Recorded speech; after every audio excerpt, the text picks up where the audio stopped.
everybody, welcome to the dungeon. My name is Robin and today is Lampworking in Black and White, volume 31.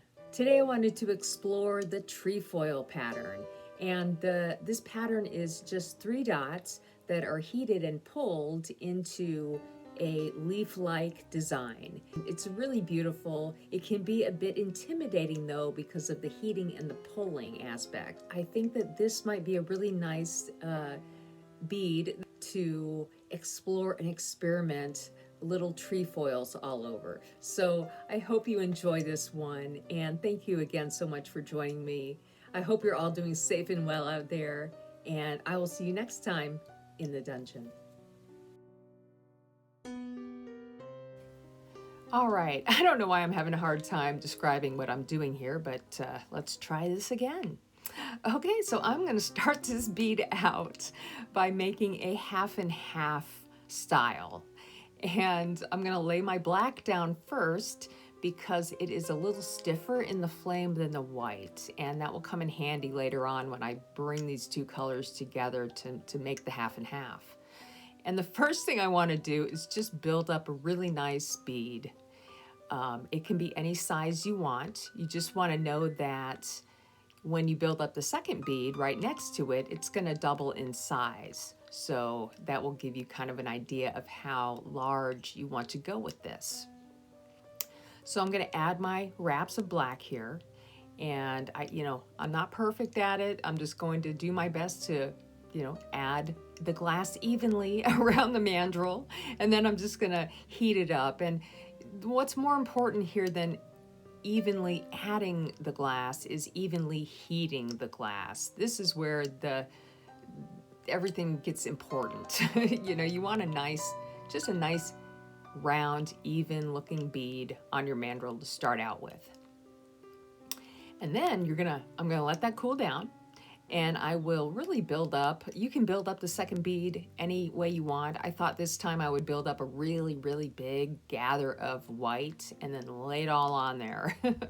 And so that's what I did. And it does help if you're making if you want to really get some glass on the mandrel right off the bat when you have a thin rod that you're working with.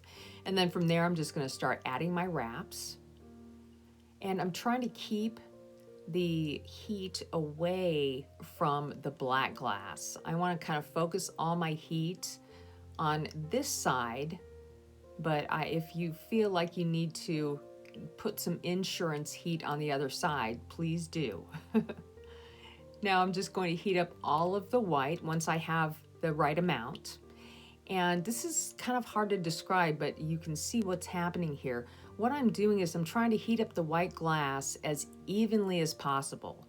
And then I will go in and heat up the black glass where I want the white glass to meet it, right there in the center. And if you do your heating just right, the two colors should meet together evenly and then round out and evenly with your line right there in the center. It does take practice, but making everything even, the shape and the heat really, really is going to help out to create the half and half shape. And I want to add a little bit more here, so I didn't want to add it too close to that center point, to the equator line. So if I want to make a bead like this bigger, you see I'm going to add a very even wrap close to the mandrel side, and then I'll heat it in on the mandrel side as well, trying not to overheat anything else. And then I'll do the same thing with the white. I will add a nice even wrap all the way around, closer to the mandrel side.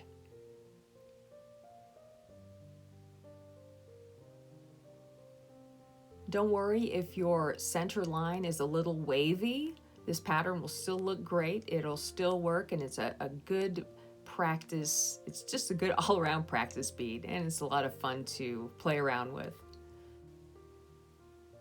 And now I'm just going to round the whole thing out and let it cool a bit. Then we will add our dot pattern.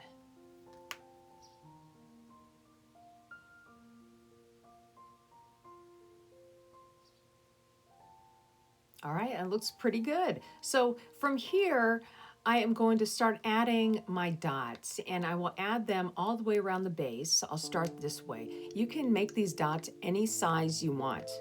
You just have to know that depending on how you lay your dots down, size-wise, will depend on how your trefoil will look. So on this one, I decided that I would add a large dot and then 2 small dots for each one. You can make these dots all the same size and you'll get a more even trefoil pattern. And then make sure that when you add these 2 second dots, they are closer together. If they're too far apart, you won't be able to grab them when you go and make your pulls. Okay, I will go ahead and add my white dots to the black side. And I'll do it the same way, same type of pattern here, and I'll put them in the opposite areas of where the black dots are.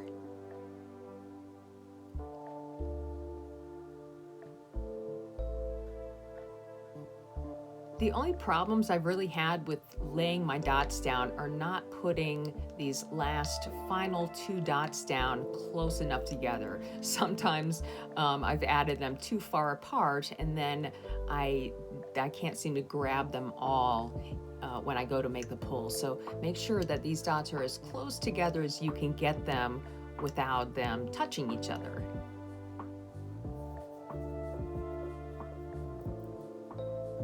Okay, I'm just going to heat this in a little bit, and then for just a little extra added fun, I thought I would put another layer of dots down on the larger dots here. You don't have to do this if you don't want to. It's all in how you're feeling, what you want to make. Make it your own.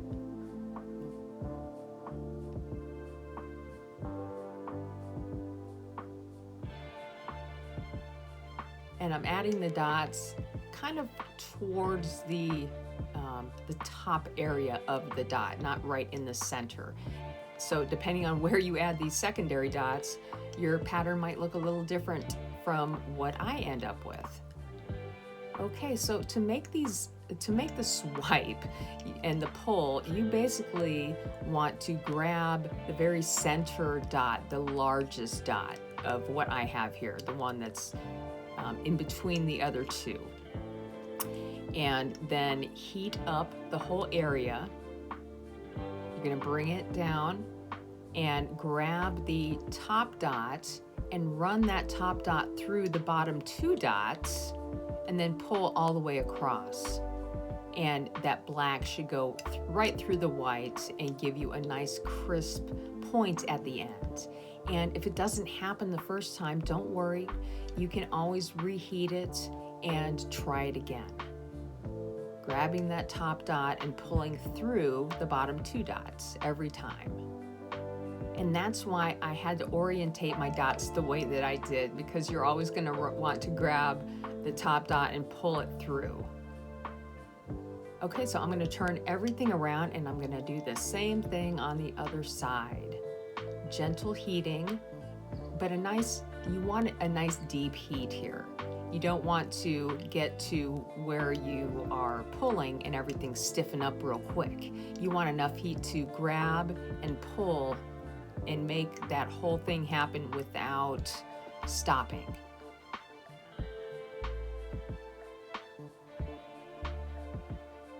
I love the way that this is completely changing the whole pattern on this bead. Anytime I'm working with dots like this, it's just so magical. Well, working with glass is magical, period. But being able to make such a incredible transformation so simply, you know, it just amazes me every time. It never gets old. And my goal here, you know, because I wanted to practice this isn't something that I do. I don't do this pattern all the time.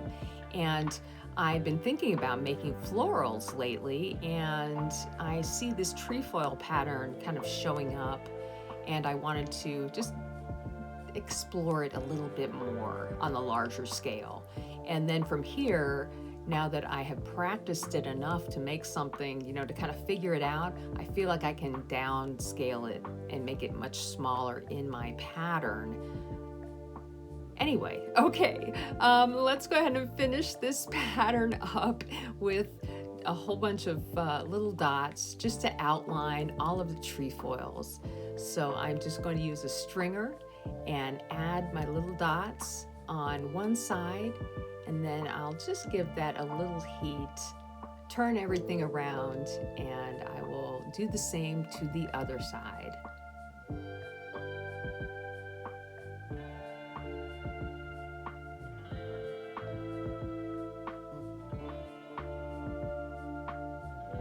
You know, sometimes color can really intimidate me. Not really intimidate, I guess, but I can get really overwhelmed when I am thinking about color and what colors are gonna look good and look the best.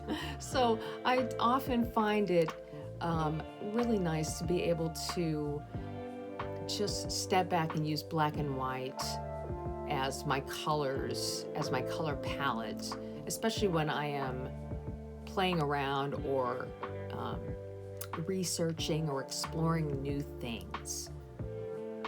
If I don't have to worry about the color, it just kind of simplifies everything for me. All right, I am just about done here. I'm just going to heat all of my dots in about halfways, leave them raised up, and we'll be done. And I hope you guys enjoy this bead. It was a lot of fun to make. I really learned a lot too, and I hope you did as well. And on that note, I'll see you next time in the dungeon.